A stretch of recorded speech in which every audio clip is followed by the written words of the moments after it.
ya langsung secara otomatis dan sadar diri lah bahwasanya pagi hari ini sudah ada mata kuliah. Dengan seperti yang sudah saya sampaikan, saya masih menggunakan ID ataupun user dan password yang sama untuk perkuliahan pendidikan Pancasila di program studi akuntansi. Di pagi hari ini kita sudah pertemuan keempat. Ya Allah, saya salah memberikan share sebentar. Di pagi hari ini kita sudah pertemuan keempat tanpa kita sadari. Jadi kita sisa kurang lebih sekitar 2 ataupun 3 kali pertemuan baru kita bisa melakukan UTS. Saya berharap nanti UTS-nya sudah tidak lagi istilah luring daring-daringan, melainkan sudah luring seperti biasa. Ini kan baru harapan saya dan mudah-mudahan ini tidak sebatas harapan, bisa menjadikan kenyataan. Sebelum saya lanjut, saya menyampaikan materi. Barangkali ada yang ditanyakan terlebih dahulu sebelum saya menyampaikan materi. Silakan kalau ada yang mau disampaikan terlebih dahulu. Kebetulan ketua kelasnya belum join, barangkali ada yang lain yang mau mewakili, silakan. Yang join di Zoom sudah ada 25 mahasiswa. Kalau ada komentar silakan Khairul dan yang lainnya ya, silakan kalau ada komentar.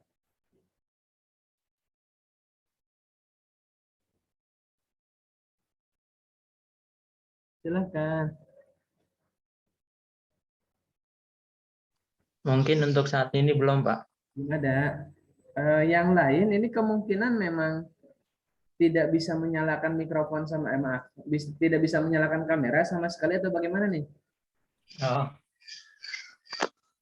Kalau misalkan nyalakan, karena memang saya akuin Zoom itu tidak seperti yang lain ya, harus memiliki ataupun harus dapat sinyal yang kuat ya kalau menggunakan Zoom. Jadi kalau tidak ada kendala, sekali lagi saya minta tolong dinyalakan ya kameranya. Kebetulan saya juga menyalakan kamera. Silahkan Aldi, Lilis, Khairul dan yang lainnya supaya seragam ya, karena saya juga sama menyalakan kamera. Terima kasih, ada Khairul sudah rapi. Yang lain silahkan. Dwi, Lilis, Lilis mungkin sebentar ya, masih di kamar mandi. Lilis. Ya sambil kita nunggu yang lain ya, sekali lagi karena saya nyalakan kamera, sama juga mahasiswaku juga semuanya harus nyalakan kamera. Saya berbaju rapi, hari ini saya sengaja pakai kemeja warna putih, kebetulan pas pengen saja. Mari kita mulai perkuliahan di pagi hari ini. Yang sudah join ada 26, sekarang bertambah lumayan. Bertambah 1 yang sebelumnya 25. Kita mulai perkuliahan di pertemuan keempat ini, tapi sebelum saya lanjut ke pertemuan keempat, kita akan flashback materi di pertemuan ketiga minggu kemarin. Kita mulai dengan berdoa bersama-sama di dalam hati menurut agama dan keyakinan masing-masing. Berdoa dipersilahkan. Berdoa selesai. Kalau memang belum ada komentar di minggu kemarin, mudah-mudahan masih ingat. Karena Adi belum join, saya ingin ada 2 orang mahasiswa nyalakan mikrofon ya, 1 laki-laki, 1 perempuan. Silakan, tanpa harus saya menunjuk ya. Laki-laki, oke, laki-laki ada Khairul, yang perempuan siapa? Yang perempuan. Atau Khairul bisa nunjuk temannya siapa yang perempuan yang dimintakan untuk nyalakan mikrofon, silakan Khairul. Bentar Pak, saya cari. Mungkin Mbak Nanda, Pak. Nanda, oke silakan. Nanda. Bisa cek mikrofon Anda.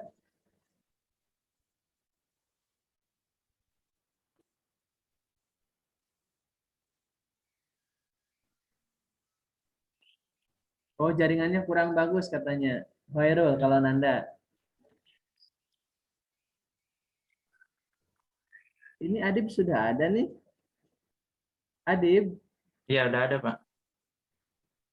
Iya, Pak.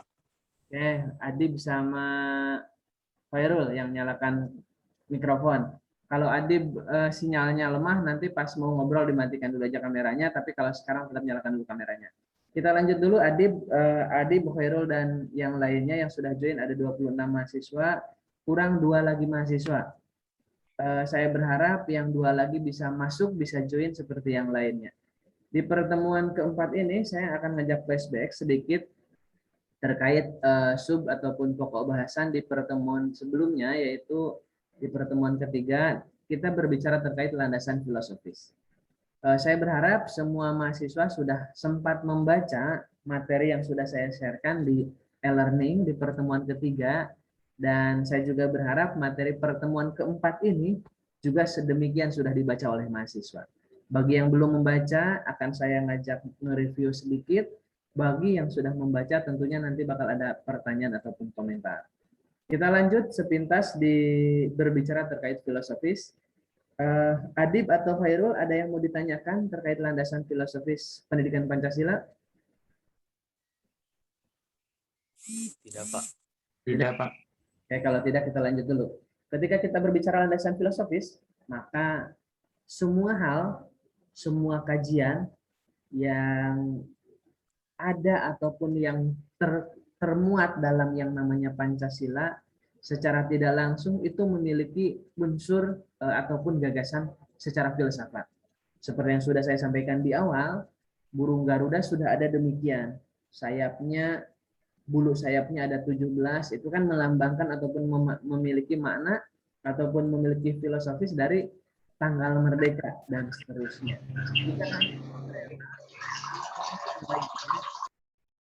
Banyak lagi yang lainnya yang bukan hanya sebatas bulu sayap.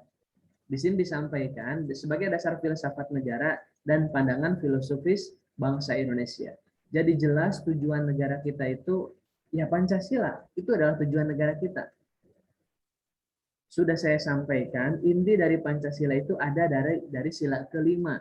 Ada dari sila kelima. Kalau sila kelima sudah tercapai, secara otomatis ini mutlak, sila keempat, 3, 2, dan 1 pasti terlaksana. Nanti ada kajiannya, kita akan berbicara terkait sila-sila Pancasila. Sekarang di 2021, apakah sudah sampai di sila kelima? Masing-masing kita bisa mengetahui jawabannya. Suatu keharusan moral untuk secara konsisten merealisasikan dalam setiap aspek kehidupan bermasyarakat, berbangsa, dan bernegara. Dalam keadaan hari ini, di 2021 ini, yang sebentar lagi akan kita lewatin ya, akan kita lalui tahunnya. Sebentar lagi kita beranjak ke tahun 2022. Dalam tata kehidupan, di sini disampaikan, dalam bermasyarakat, dalam berbangsa, termasuk bernegara, itu tidak boleh lepas dengan yang namanya Pancasila. Banyak sekali contoh dalam kehidupan kita. Mungkin yang baru-baru ini informasi yang sedang viral, barangkali ada yang tahu kasus salah satu sekolah menyelenggarakan ekstrakurikuler, yakni susur sungai. Ada sekian siswa yang berangkat, terus ada 11 siswa yang meninggal. Ini kan sampai ekstrim sekali. Anak SMP disuruh susur sungai karena masuk ke sungai. Barangkali kan ini tidak tepat. Ini dalam dunia pendidikan loh. Bukan lagi dalam bermasyarakat, berbangsa, dan bernegara, tapi ini difokuskan dalam dunia pendidikan. Permasalahan ini muncul kenapa? Karena lagi-lagi kita kan tidak bisa mengkaji Pancasila secara serius. Andai kata kita bisa mengaplikasikan Pancasila itu dalam kehidupan kita sehari-hari, saya yakin tidak ada yang namanya tawuran, bullying, pembunuhan, ataupun lain sebagainya. Kalau kita berbicara berpancasila. Saya lanjutkan. Nilai-nilai yang tertuang dalam sila-sila Pancasila merupakan filosofis bangsa Indonesia sebelum mendirikan negara Republik Indonesia. Kan kemarin saya pernah menyampaikan, Indonesia itu lebih duluan bangsa daripada negara. Maka nilai-nilai itu sudah jauh dikaji oleh bangsa kita sebelum lahir ataupun ada negara kita. Sudah saya sampaikan, banyak fakta mengatakan kalau kita berbicara duluan bangsa daripada negara. Adanya Sumpah Pemuda, adanya golongan-golongan orang yang mengatasnamakan misalkan kedaerahan yang saya maksud, ada Jong Java, Jong Islamic Bond, dan lain sebagainya, banyak sekali contohnya. Nilai-nilai itu apa saja? Yang pertama kita berbicara terkait bangsa Indonesia adalah sebagai bangsa yang berketuhanan.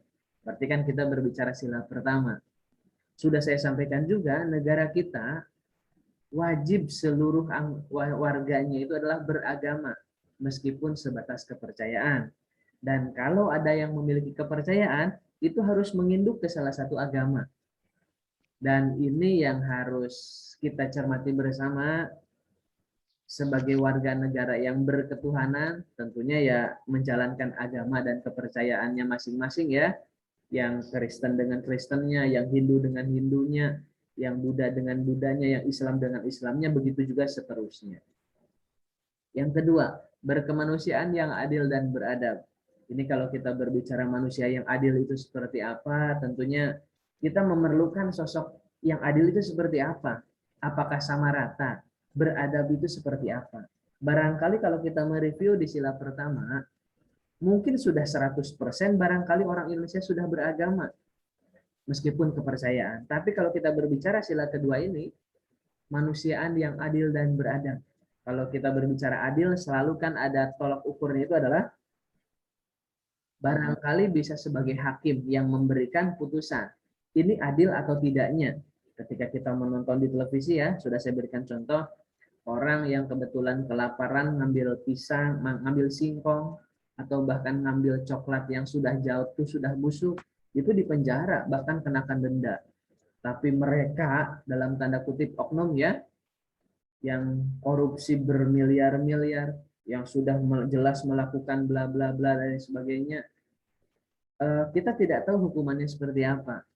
Atau beberapa bulan ke belakang barangkali ada yang tahu, ada bansos ya, dana bantuan sosial itu untuk orang sampai dikorupsi, kan ngeri sekali. Kita tidak tahu terkait penegakan hukumnya, apakah yang dilakukan itu secara adil atau tidak. Saya sampaikan adil itu bukan berarti sama ya, melainkan proporsi. Seperti contoh, misalkan kalau di sini tentunya kan ada berbagai latar belakang mahasiswa. Ya, adil itu bukan berarti harus sama. Misalkan Adib ke kampus, saya karena terbiasa jajan 1 hari 1 juta, misalkan kata Adib itu. Ya belum tentu Lilis itu 1 hari 1 juta. Nah, adil itu kan beda-beda, yakni proporsi. Misalkan Adib itu punya adik.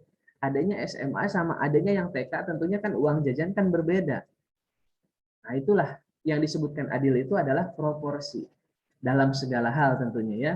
Kalau kita berbicara yang kedua, beradab, ini dibenturkan dengan keadaan seperti ini.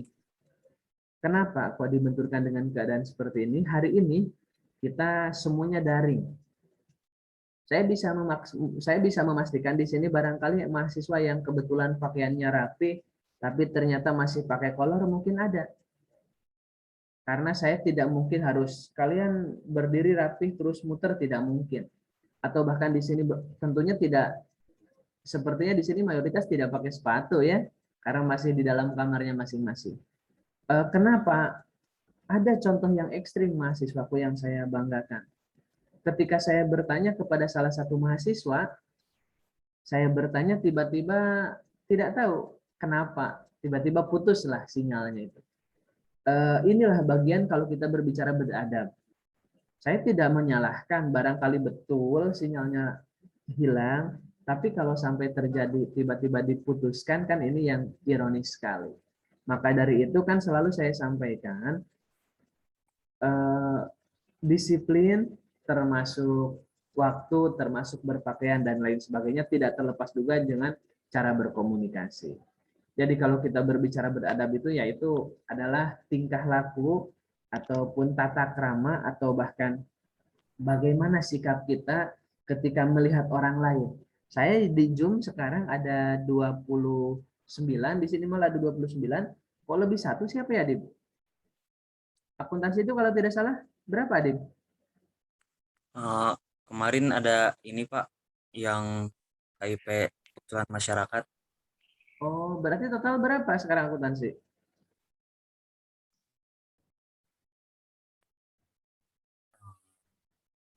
Barangkali ada yang tahu totalnya supaya saya.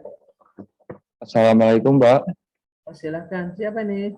Saya Dwi Susilo Arifibo, Pak. Mohon maaf, baru bisa menyampaikan bahwa saya itu baru masuk sebagai mahasiswa pindahan yang baru gabung di kelas ini, Pak.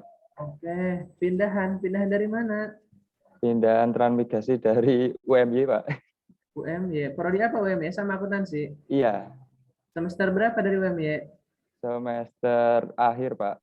Oke, berarti kalau akhir itu tidak usah disebutkan ya jumlah semesternya. Siap, Pak.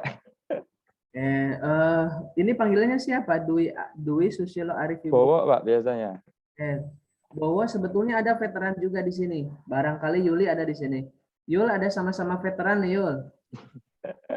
Jadi silakan ya ikutan langsung saja seperti yang lain ya untuk Bowo. Siap. Karena sudah ini kali keempat pertemuan, jadi sementara mengikuti dulu. Kalau ada komentar bisa langsung ya. Oke. Oke, terima kasih Bowo komentarnya. Lanjut ya. Ketika kita berbicara beradab dalam hal seperti ini, tentunya saya agak kesulitan. Saya tidak bisa menyamakan misalkan hari ini Adib menyalakan kamera, terus mahasiswa yang lain tidak bisa menyalakan kamera, bukan berarti saya harus menilai oh yang lain kurang sopan, tidak bisa. Barangkali yang lain memang tidak ada kuota atau memang tidak ada sinyal, ya inilah untuk penilaian saya terkait beradab terhadap mahasiswa ke dosen atau bahkan sebaliknya ya. Tapi kalau dalam kehidupan kalian sehari-hari, tentunya bisa ya, yang masih di rumah bersama orang tuanya, yang tinggal di pesantren ataupun di asrama mungkin kepada pengasuhnya dan yang lainnya. Yang ketiga, selalu berusaha mempertahankan persatuan dan mewujudkan keadilan. Sila ketiga disampaikan Persatuan Indonesia.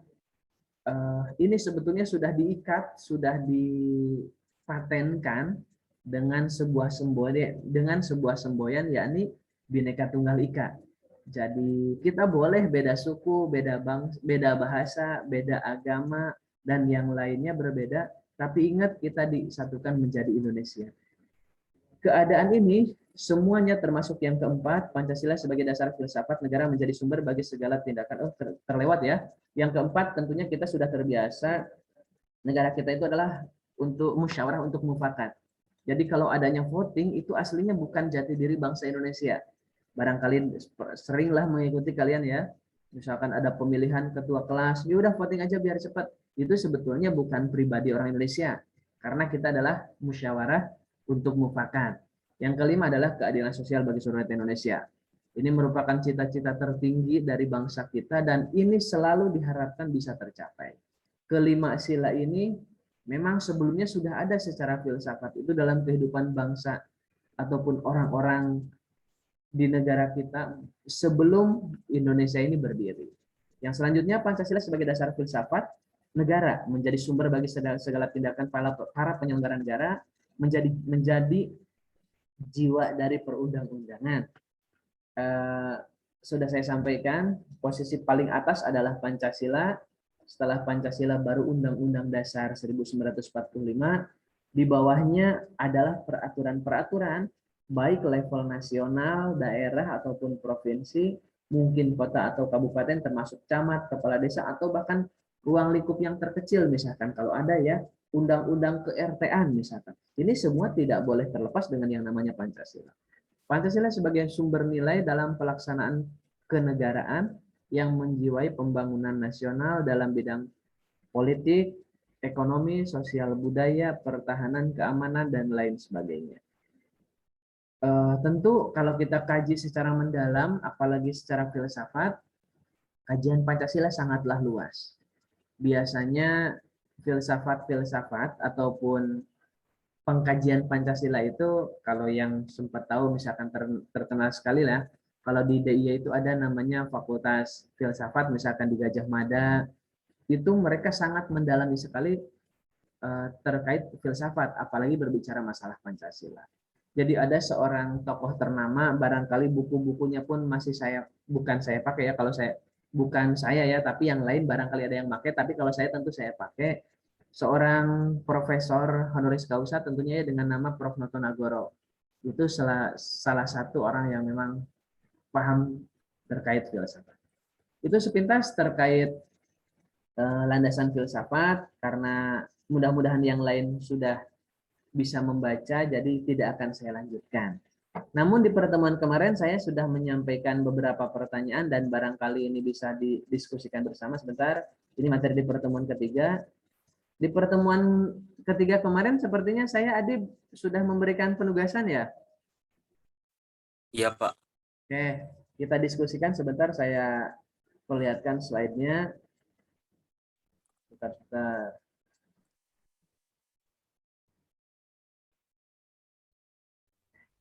Atau ada yang mau berkomentar dulu untuk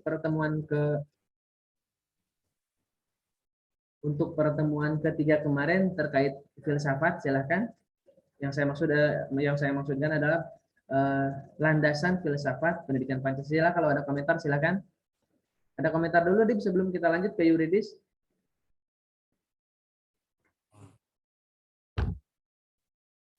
Mungkin tidak ada, Pak. Mungkin tidak ada ya. Saya barusan matikan kamera karena minum. Kebetulan minumnya ada mereknya. Kan saya share di YouTube, nanti disangka sponsor kan malah repot. Oke, kalau belum ada komentar, pertemuan ketiga kemarin bisa dibaca masing-masing ya di akun e-learning masing-masing. Kalau mahasiswanya baru-baru ini dapat NIM ataupun baru dapat akun Siakad, biasanya saya harus upload ulang untuk materinya. Seperti Bowo, nanti akan saya sharekan kembali di, tentunya jadi satu WA group ya. Oh iya, Bowo sudah join di WA group? Belum, Pak. Oh belum. Adib kasih di link apa tuh? Baik. Link WA-nya ya. Kayaknya Adib sebagai admin juga. Atau bisa di-share di kotak chat ya. Atau silahkan kalian berkomunikasi di kotak chat ya. Mau direct ataupun untuk semua juga tidak masalah. Kita lanjut. Landasan yuridis. Kalau misalkan belum ada komentar, kita lanjut. Ketika kita berbicara Pancasila, ini kan selalu ada pertanyaan. Bahkan kemarin pun ada belum lama pertanyaan. Pak, apa bedanya? Kenapa kok harus ada mata kuliah pendidikan Pancasila, sedangkan kami sudah ada mata kuliah pendidikan kewarganegaraan? Memang ini pertanyaan, saya tidak tahu apakah memang dia sudah mengkaji sebelumnya. Namun saya jawab waktu itu tentunya berbeda. Pendidikan Pancasila dengan kewarganegaraan, kalau saran saya adalah dalam semester yang berbeda. Justru malah lebih tepat mata kuliah pendidikan Pancasila dulu baru kewarganegaraan. Karena kita berbicara Pancasila dulu, setelah itu baru berbicara warga negara yang baik. Nah, ketika kita berbicara landasan yuridis pendidikan Pancasila, ini ada sejak tahun 89. Di sini di awal, barangkali sudah pada tahu ya, di awal kita masuk kepada orde reformasi, di sini disampaikan dalam Undang-Undang Sisdiknas pasal 39.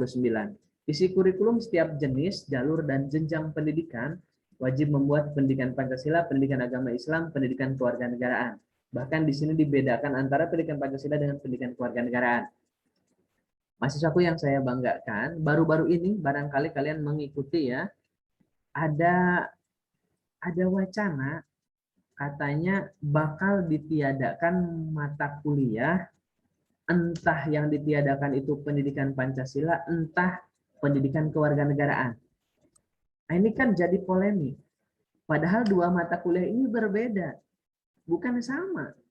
Jadi kalau hanya misalkan sebagai penggantian nomenklatur tidak masalah. Tapi kalau ini ditiadakan salah satu, terus seperti apa generasi muda kita mau mengenal dasar negara kita? Nah, makanya Bowo dan mahasiswaku yang lainnya yang barangkali belum pernah dengar, kalau Bowo, nanti di akhir semester, biasanya saya mulai pertemuan ke-12. Nanti saya akan memberikan penugasan secara individu. Kalau kita masih daring, saya sampaikan bakal tugasnya individu. Tapi kalau kelompok, tapi kalau sudah luring nanti akan saya berikan secara kelompok. Berapa kelompoknya nanti kita diskusikan di pertemuan ke-12. Oke, lanjut. Ini di tahun 1989. Ada tambahannya SK Mendiknas RI tahun 2000 terkait harus memuatnya mata kuliah ini, surat keputusan Dikti tahun 2002. Barangkali ada juga yang lebih terbaru di zaman sekarang, masih tahun 89, pendidikan Pancasila, pendidikan agama Islam, dan pendidikan kewarganegaraan. Termasuk ada dalam UUD Sisdiknas, ini yang terbaru ya, 2003, berbicara ada mata kuliah, maaf, dalam kurikulum itu harus diberikan pendidikan agama Islam, pendidikan kewarganegaraan, dan bahasa. Jadi kalau tidak salah itu di UUD Sisdiknas itu sekarang yang 2003 ada 4 mata kuliah. Terus ada keputusan menteri dan seterusnya. Jadi kalau kita berbicara dasar ataupun berbicara secara yuridis, ini tidak usah saya sampaikan, bisa dibaca masing-masing ya. Ini tentunya ada.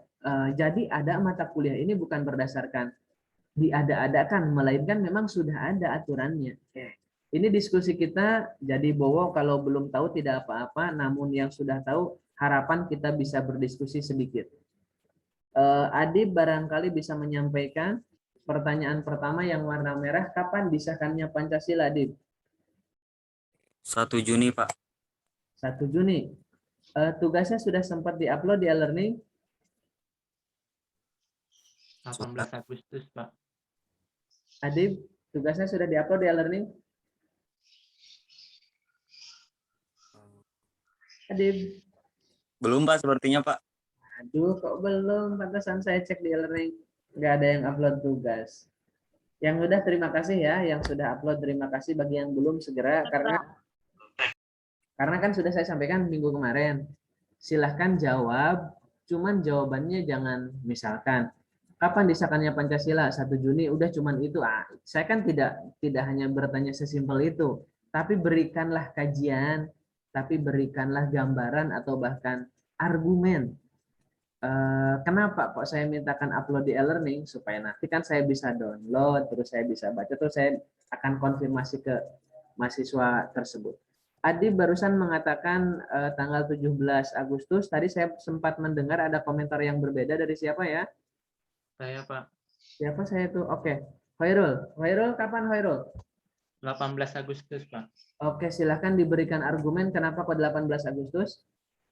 Itu pas sidang kedua kayaknya. Sidang 2 PPKI apa? Ya, lanjut. Yang mengesahkannya PPKI juga, Pak. Kapan? Apanya, Pak? Halo, Pak. Makanya Mas Hoirul. Iya, Pak. Kapan Hoirul disahkannya? 18 Agustus. 18 Agustus. Terus tolong diberikan argumen, jangan sampai hanya di 18 Agustus. Saya sambil dengar ya, saya dengar, cuman saya sambil mau nancapkan charger laptop. Silakan Hoirul. Disahkannya pada tanggal 18 Agustus pada sidang PPKI. Emang sidang PPKI-nya kapan? Sidang saya itu kemarin baca coba. Apa ya? Tanggal berapa sidang PPKI-nya?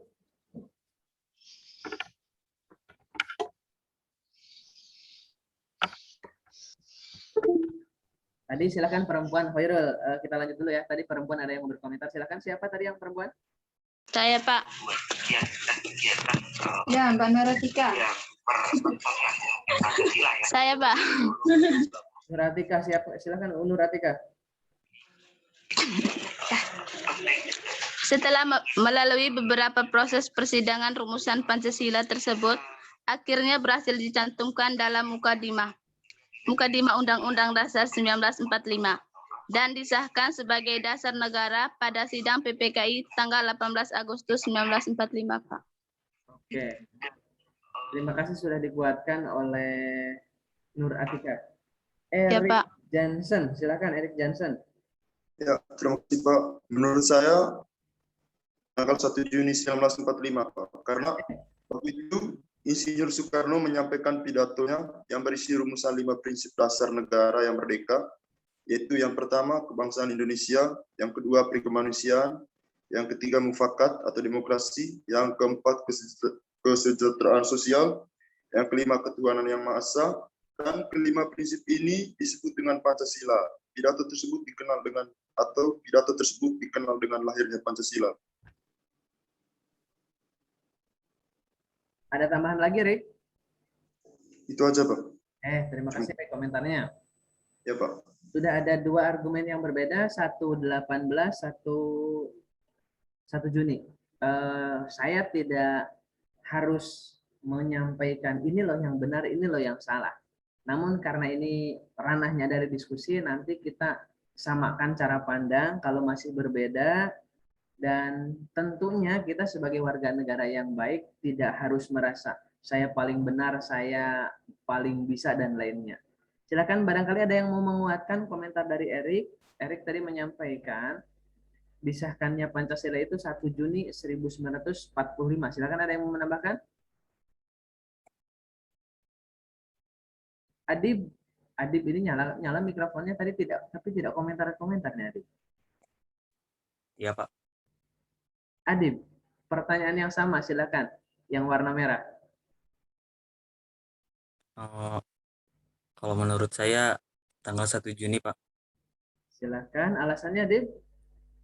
karena pada saat itu Soekarno mengorasikan pemikirannya tentang butir-butir Pancasila yang kemudian disahkan menjadi Pancasila yang saat ini Pak. Disahkannya emang kapan, Adib? 1 Juni juga? Kalau disahkannya 18 Agustus Pak, Pertanyaannya apa? disahkan Pak. Oke, saya ulangi. Kapan disahkannya Pancasila, Adib? 18 Agustus Pak. Argumennya apa? Karena pada saat itu BPUPKI bukan BPKI, PPKI Pak mengadakan sidang pada tanggal 18 Agustus yang di dalamnya yang pada saat sidang itu disahkan juga Pancasila oleh Insinyur Soekarno Pak. Meskipun baru join ya, karena Bowo ini masuknya veteran, menurut Bowo dengan pertanyaan yang sama nih yang merah, kapan disahkannya Pancasila, Bowo? Menurut saya kalau disahkannya Pancasila itu tanggal 18 Agustus, Pak. Karena kalau 1 Juni itu hari lahirnya Pancasila ya, Pak. Itu sebagai awal mula pencetusan Piagam Jakarta itu. Terus nanti kan setelah diusulkan nanti terus ada proses selanjutnya. Nah, proses selanjutnya itu melalui beberapa sidang yang diselenggarakan oleh PPKI. Terus pada tanggal 18 Agustus itu PPKI-nya mengesahkan Pancasila sebagai dasar negara Republik Indonesia ini, Pak. Mungkin itu aja, Pak. Nah, terima kasih, Bowo. Lanjut, saya malah berharap ada argumen yang bisa menguatkan dari argumennya Erik. Silakan. Biar asik diskusinya meskipun virtual seperti ini ya diskusinya. Kalau dalam ruang kelas ini saya yakin lebih enak, lebih suasananya mungkin lebih hidup dan tentunya lebih bervariatif lah. Barangkali di sini mungkin ada yang mengatakan menurut saya disahkannya kemarin tanggal 17 misalkan bulan Oktober, ya tentunya kan dengan argumen. Tapi ya meskipun bisa menyampaikan argumen, jangan terlalu ngawur lah. Oke, kita lanjutkan diskusinya. Jadi argumen dari Erik Johnson, mudah-mudahan saya tidak salah nyebut namanya ya, Erik. 1 Juni itu adalah yang sering kita dengar dengan istilah hari lahir Pancasila. Sebetulnya yang lebih tepat itu adalah bukan hari lahir Pancasila, tapi melainkan hari lahir istilah Pancasila. Yang lebih tepat adalah seperti itu. Banyak sekali artikel di internet ataupun di jurnal-jurnal ilmiah yang sudah sepakat 1 Juni itu adalah hari lahir istilah Pancasila. Kenapa? Karena kita belum punya negara. Kita baru punya rumusan. Kita baru punya rancangan. Apakah ada Pancasila zaman dulu? Barangkali belum ada. Waktu itulah disahkannya. Sebetulnya ada tanggal 29 atau 28 ya, 29 ya. Tanggal 29 Januari, Februari, Maret, April, Mei. Betul, tanggal 29 Mei berarti kan pertama itu sudah berbicara terkait Pancasila. Terus tanggal 30 juga, dan yang BPUPKI ketiga sidangnya di tanggal 1 Juni baru menyampaikan terkait Pancasila. Jadi ada 3 hal yang harus kita ketahui. Pertama, hari lahir istilah yaitu 1 Juni. Hari lahir berarti kan 18 Agustus. Kenapa kok 18 Agustus? Karena 17 Agustus kita merdeka. Maka Pancasila baru dilakukan ataupun disahkannya secara yuridis setelah kita punya negara. disahkannya lah sebagai dasar negara. Karena kalau tidak disahkannya setelah kita punya negara, barangkali yang muncul bukan Pancasila sebagai dasar negara kita, mungkin yang lain. Dan ada di beberapa hari ke belakang ya, sekitar 18 hari ke belakang atau 17 hari ke belakang ya, lebih tepatnya mungkin 17 ya, pada tanggal 1 Oktober itu disebut dengan istilah Hari Kesaktian Pancasila. Kita semua sudah tahu ada kasus di 1965, yaitu pemberontakan yang dilakukan oleh PKI kala itu. Nah, selalu saya sampaikan istilah 1 Juni dengan 18 Agustus itu kalau dalam pernikahan jadi bowo itu 1 Juni itu adalah menikahnya, sedangkan 18 Agustus adalah resepsinya. Kurang lebih seperti itu. Jadi kalau dalam kehidupan kita, saya misalkan Erik masih mengatakan menurut saya lahirnya tetap 1 Juni tidak masalah. Yang pasti kita tahu ya, berbicara Pancasila itu dimulai dalam persidangan BPUPKI-nya seperti yang kita ketahui ya, di endingnya adalah di 1 Juni. Setelah itu kan ada PPKI dan seterusnya, singkat cerita sampai dengan kita merdeka tanggal 17, dan masih ada, ternyata setelah kita merdeka pun masih goyah nih berbicara terkait dasar negara. Ada yang ingin nasionalis ataupun tetap Pancasila, ada yang ingin mungkin dengan agama ya, agamanya apapun, atau ada yang bahkan ingin menggantikan menjadi berhaluan komunis atau lain sebagainya. Jadi ketika kita berbicara disahkan, ini adalah secara yuridis. Ya tentunya harus secara hukum. Karena kalau kita berbicara disahkannya 1 Juni, kita belum punya merdeka. Disahkannya di negara apa? Padahal kan kita belum ada negara Indonesia. Ini cara pandang yang harus kita samakan. Yang kedua, oleh siapa, Adib? Oleh Insinyur Soekarno, Pak, Apakah hanya Insinyur Soekarno sendirian? beserta panitia PPKI, Pak. Oke, yang terkenal ataupun yang ternama dalam pengesahan ataupun dalam sidang BPUPKI atau bahkan PPKI, siapa orangnya selain Soekarno yang ternama? Atau lebih gampangnya, pernah mendengar istilah Panitia 9? Iya, Pak. 1? Insinyur Soekarno, Oke, 2? Muhammad Hatta, 3? A.A. Maramis, Oke, 4? Abdul Husin, 5?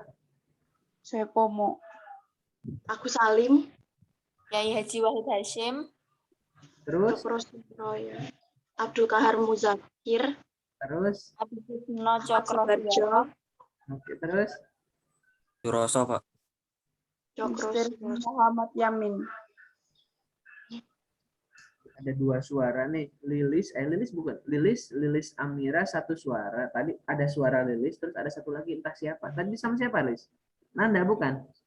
Iya Pak Nanda. Tentunya masing-masing sudah tahu ya, ketika saya berbicara terkait Panitia 9.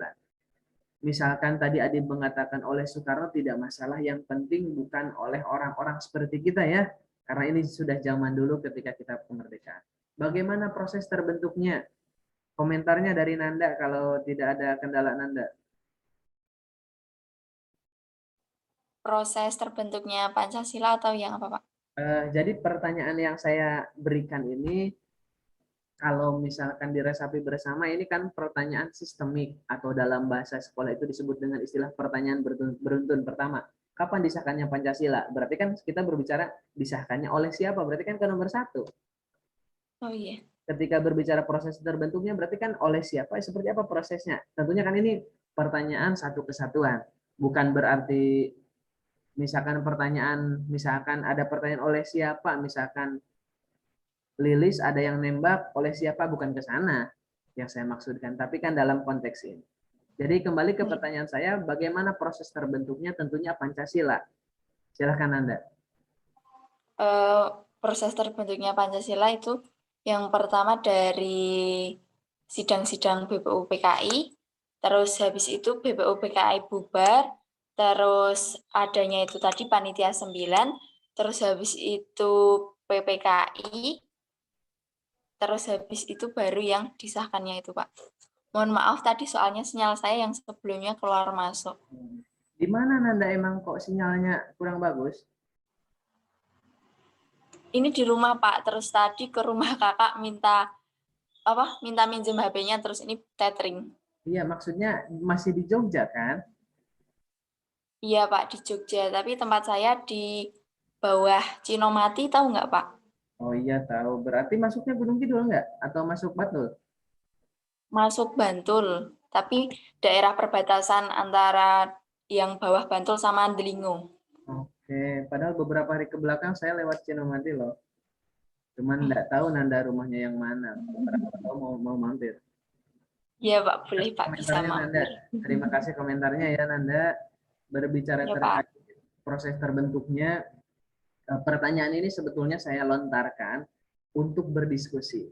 Berbeda pendapat, berbeda cara pandang, saya sekali lagi tidak harus saya memaksakan. Bukan berarti cara pandang yang keliru juga, tidak juga. Tadi Nanda ada hal yang harus saya luruskan, sebetulnya BPUPK itu bukan bubar ya, tapi membubarkan diri ya, karena selanjutnya ada PPKI. Kalau zaman sekarang mungkin sudah tidak ada PPKI ya, yang adanya PPKM sekarang ya. Kemarin terakhir sampai tanggal 15. Tanggal 15 belum selesai, malah diperpanjang lagi. Tanggal 16 sampai dengan tanggal 30. Ini bagi mahasiswa yang ngerasa bosan, silahkanlah diperpanjang sampai tahun berapapun. Ya, itulah banyak sekali hal-hal lain ya yang bisa kita diskusikan. Bahkan Maulid Nabi aja ya digeser tanggalnya ya. Iya, Pak. Jadi kalau Adib mau usul, suatu ketika boleh diusulkan barangkali Jumatan mungkin dipindah harinya bisa, Adib. Nggak boleh, Pak. Barangkali. Atau suatu ketika tahun depan mungkin 17 Agustusnya mungkin digeser ke tanggal 18 atau 16 barangkali bisa. Padahal ya kalau kita resapi bersama ya, mau libur hari apapun kan kita nggak ngaruh ya. Setiap Ya, hari terasa libur ya. Betul. Mau minggu atau mau hari apapun. Oke, kita lanjut. Ada jawaban sedikit yang saya sampaikan di sini. Tanggal 18 Agustus 1945 disahkan UUD 45 termasuk pembukaannya selain Pancasila ya. Proses terbentuknya kita yang sudah saya sampaikan dari Mr. Muhammad Yamin pada sidang BPUPK pertama 29 Mei 1945, ada Mr. Supomo yang kedua 31 Mei, yang ketiga dalam sidang BPUPKI 1 Juni 1945, dan juga tidak terlepas dengan Piagam Jakarta. Tentunya berbicara Piagam Jakarta tidak terlepas dengan yang namanya Panitia 9 tadi. Misalkan ada argumen di luar yang saya sampaikan ini pun tidak masalah, karena masing-masing pengetahuan itu kan bisa diambil dari buku, dan yang namanya buku itu diterbitkan biasanya tergantung siapa penulis dan siapa penerbit. Judulnya barangkali sama, tapi isinya biasanya ada perbedaan. Itu ajakan diskusi saya terkait 3 pertanyaan. Barangkali ada yang mau ditanyakan ataupun kita komentari atau kita diskusikan dari 3 pertanyaan ini, atau bahkan ada yang mau menambahkan pertanyaan juga silahkan. Dari 28 mahasiswa silakan.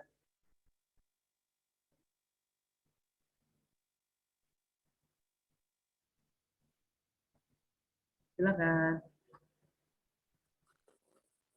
Ada komentar? Lilis.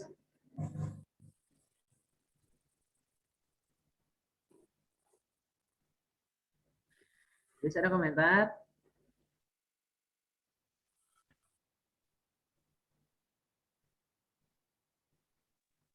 Yang lain silakan, ada komentar Nanda.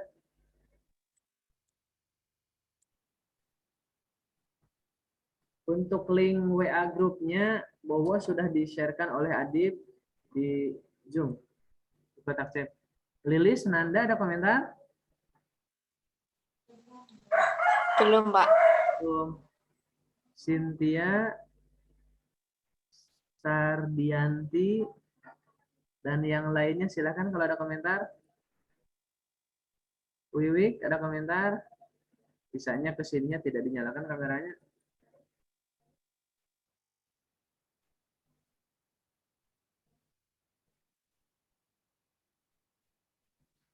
Ini belum Belum ada yang mau berkomentar, belum ada yang mau bertanya dari 28 mahasiswa. Oh, Pak, saya mau bertanya, Pak. Silakan Nanda. Nanda itu siapa? Jadi, Pak, Oh, Adib ya. Silakan Adib. kalau untuk penggantian sila pertama itu, Pak, yang tadinya dari, kan tadinya bukan ketuhanan yang Maha Esa ya, Pak. Betul, betul. Betul Adib, lanjut. Kalau tidak salah, eh, ada yang merujuk ke apa agama Islam itu, Pak. Nah, Jadi digantinya itu kapan dan sesuai mufakat siapa aja, Pak?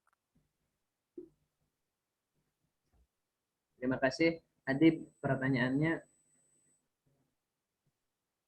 Sebetulnya kalau kita berbicara sejak awal, taruhlah sejak 29 Mei 1945, itu kan muncul istilah Pancasila dengan berbagai versi ya.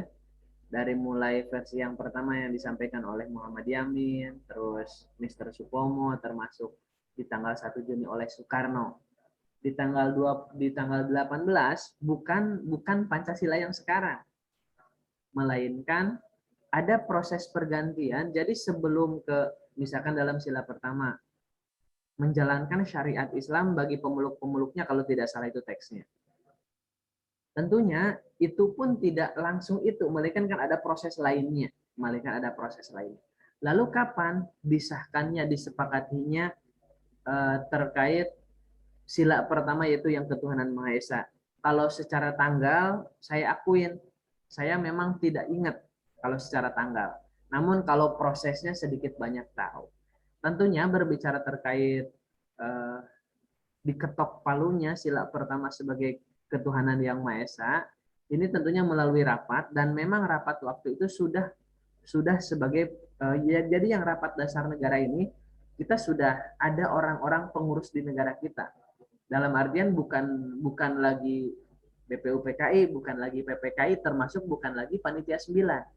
Nah, inilah yang harus kita pahamkan selanjutnya. Kalau dalam Panitia 9 tentunya bukan yang ini, yang terakhir ya, Panitia 9 itu. Bukan berarti ketika digantinya ketika digantinya sila pertama bukan sila yang sebelumnya, melainkan menjadi sila ketuhanan yang Maha Esa, bukan berarti merubah atau bahkan seperti yang sudah saya sampaikan kemarin, itu sama dengan merubah itu sama dengan membubarkan, bukan demikian.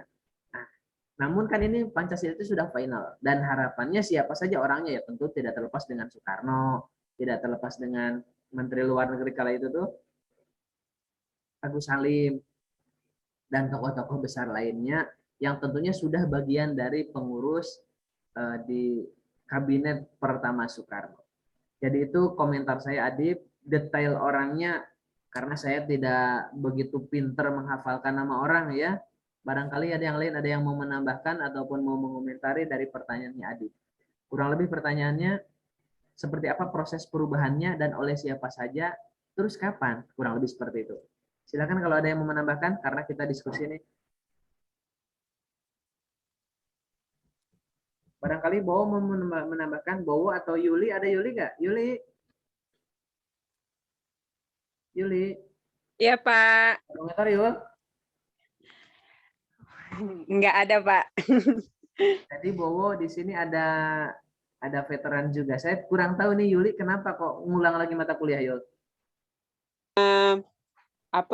Itu kan semester 1, Pak. Ya kemarin itu udah pas 24 SKS, jadi Ibu Citra Kaprodinya suruh nanti ngambil ulang untuk memperbaiki aja, Pak.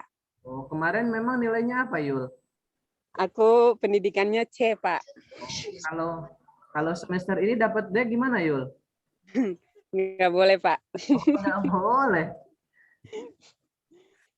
Yang penting rajin kuliah ya Yul. Iya, Pak. Nah, Yuli. Oh, pantesan tidak nyalakan kamera. Kok tak cari-cari nggak ada, ternyata nggak nyalakan kamera. Yuli di Jogja kan Yul? Iya, Pak, di Jogja. Oke, jadi ini ada temennya ya Yul, sebagai veteran tadi ada Bowo temennya. Oh iya, Pak. Jadi veteran itu adalah pejuang yang pernah mempertahankan Indonesia, tapi mereka masih hidup. Oke. Biasanya kalau veteran itu Yul selalu dimuliakan kok Yul. Jadi tidak usah khawatir Yul, ada temennya ya, ada Bowo. Oke lanjut ya, kalau belum ada komentar terima kasih Yuli. Kita lanjut ya. Iya, kasih Pak. Iya, Pak. Ini saya lanjutkan. Pertama kali muncul istilah Pancasila kapan? Hari lahir Pancasila kapan? Hari kesaktian Pancasila kapan? Tadi sudah kita diskusikan sebelumnya. Sebelum ada pertanyaan ini sudah kita diskusikan, maka ketika ada pertanyaan, harapan saya sudah mengetahuinya jawabannya. Ketika kita berbicara hari pertama kali muncul istilah Pancasila, tentunya 1 Juni 1945. Terus hari lahir Pancasila tentunya setelah kita merdeka. Kita taruhlah sepakati 18 Agustus. Terus yang ketiga hari kesaktian tentunya 1 Oktober. Meskipun ini masih bisa jadi bahan diskusi untuk kita, apalagi kalian yang sering ataupun senang dengan membaca buku-buku sejarah, apalagi kalau berbicara terkait hari kesaktian Pancasila. Kan pernah saya melontarkan pertanyaan, kalau kesaktian Pancasila itu 1 Juni, 1 Oktober, apakah di luar 1 Oktober itu adalah hari apes Pancasila? Kan kita bisa diskusi lebih banyak. Apakah betul tanggal 1 Oktober? Bukankah pemberontakan waktu itu tanggal 1 Oktober? Atau lain sebagainya, masih banyak lagi pertanyaan-pertanyaan. Inilah pentingnya kita mempelajari sejarah. Kita lanjut ya. Kalau belum ada komentar. Oh, udah selesai ternyata slide-nya. Emang segitu ya? Sebentar, saya stop dulu share screen-nya. Oh, sudah selesai slide-nya. Oh iya, betul. Betul, sudah selesai. Jadi untuk dasar yuridis sudah saya uploadkan di e-learning. Kebetulan saya tadi malam saya nguploadnya, terus saya juga memberikan bisa dibaca ya oleh mahasiswaku semuanya terkait dasar yuridis pendidikan Pancasila. Di sana dari mulai keharusan ataupun memang harus dimuatnya pendidikan Pancasila sudah ada aturannya, dan bahkan saya juga menambahkan hal-hal lain yang ada sangkut pautnya dengan dasar yuridis diadakannya mata kuliah pendidikan Pancasila. Itu sebagai ending dari pertemuan di pagi hari ini. Di pertemuan yang akan datang, ada satu hal lagi tentunya yang belum kita diskusikan untuk pertemuan yang akan datang. Bentar. Kalau kita berbicara terkait landasan, kemarin kan kita sudah berbicara, ada Adib, landasan historis, terus setelah historis apa Adib? Etimologis, Pak. Hah? Yuridis. Oke, nggak apa-apa. Yuridis, terus filosofis. Satu lagi, landasan apa? Lupa, Pak. Satu lagi landasan apa, Adib?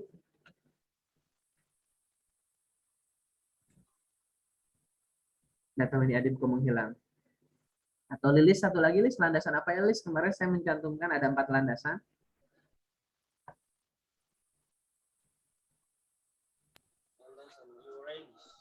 Filosofi Pancasila, Pak. Sudah, filosofis barusan. Oh iya. Landasan kultural, Pak. Siapa yang komentar kultural? Nanda bukan? Iya, Nanda, Pak. Terima kasih. Ini sebagai bentuk stimulus ya untuk landasan struktural, landasan kultural.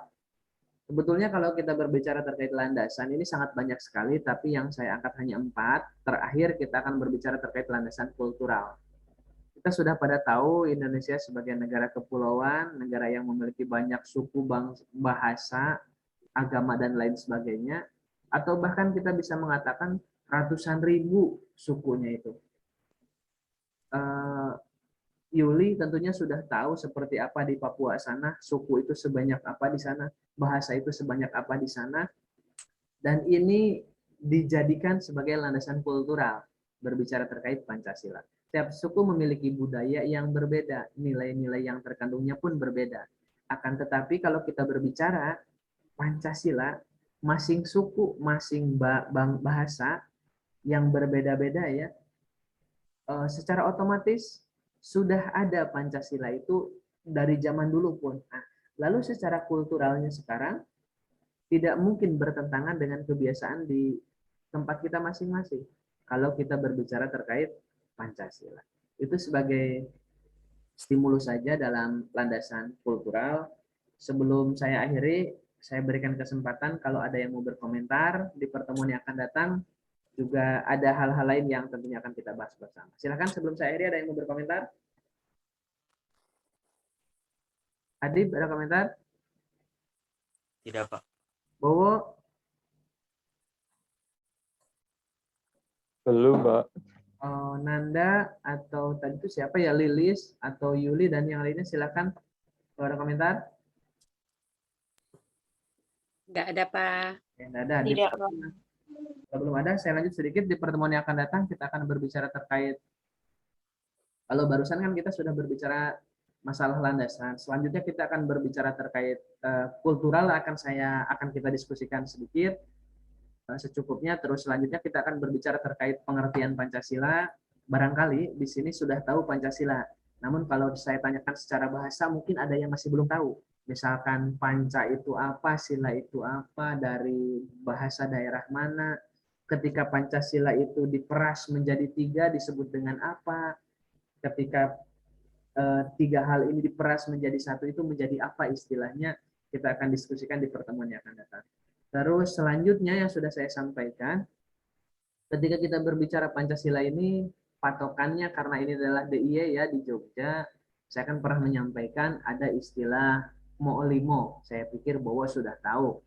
Ada 5 larangan ataupun 5 pantangan yang hal ini barangkali kalau asli orang Jogja ataupun orang Jawa pasti harusnya tahu.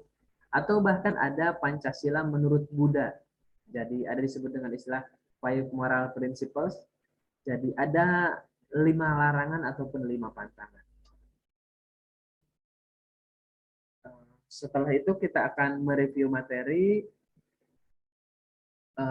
Itu kan secara bahasa. Selanjutnya kita akan berbicara secara terminologis ataupun secara istilah. Kita ending materi dan persiapan tentunya untuk UTS di semester ganjil ini. Ini sebagai bentuk stimulus. Jadi gambaran utama, gambaran pokok, barangkali bakal agak melebar, tidak apa-apa. Yang penting kita berdiskusi lebih banyak. Karena kalau kuliah kan terbatas hanya 100 menit. Sebelum saya akhiri, fix, belum ada komentar? Adib? Belum, Pak. Oke, kalau belum ada, sebentar saya stop dulu rekan masing-masing. Berdoa dipersilahkan. Berdoa selesai. Semoga bermanfaat. Terima kasih. Tetap jaga kesehatan. Untuk presensi kuliah, seperti biasa, mengetik NIM dan nama lengkap di kotak chat. Zoom ini saya berikan sampai jam 9 maksimal ya, jam 9.30. 5 menit saya pikir cukup. Setelah ngetik bisa langsung log out dari Zoom. Itu yang bisa saya sampaikan. Saya akhiri. Assalamualaikum warahmatullahi wabarakatuh. Waalaikumsalam. Warahmatullahi wabarakatuh. Selamat pagi. Pagi.